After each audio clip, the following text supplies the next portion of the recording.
ਵੱਡੀ ਦੌੜ ਤੇ ਭਾਈ ਨਾਸਰ ਲਗਾ ਪਾਸ ਕਰਨ ਇਹਨੇ ਲਾਤਾ ਸਟੈਂਡ ਪੂਰਾ ਪਿਛਲਾ ਹੀ ਲਾ ਸੌਖੀ ਪਾਸ ਹੋਏ ਗੱਬਣ ਨੇ ਲਾ ਤਿਆਰ ਹੈ ਦੂਜਾ ਸੁਣਾ ਭਾਈ ਨਾਸਰ ਆਈਆ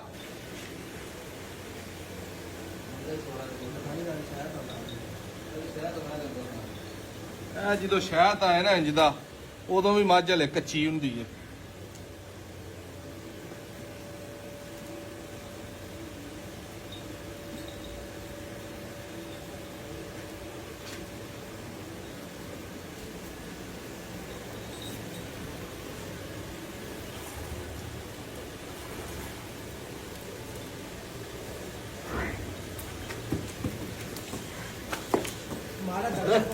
अरे ठीक है तो खड़ा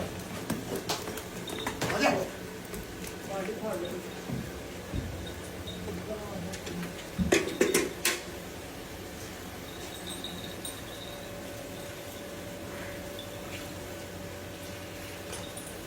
ਚੋਮਨ ਦਾ ਮਾਈ ਦੀ ਥੋੜੀ ਕੀੜੀ ਨਿਕਲੇਗੀ ਲੇਕਿਨ ਆ ਪੂਰੀ ਭਾਰ ਐ ਸ਼ਾਇਦ ਆ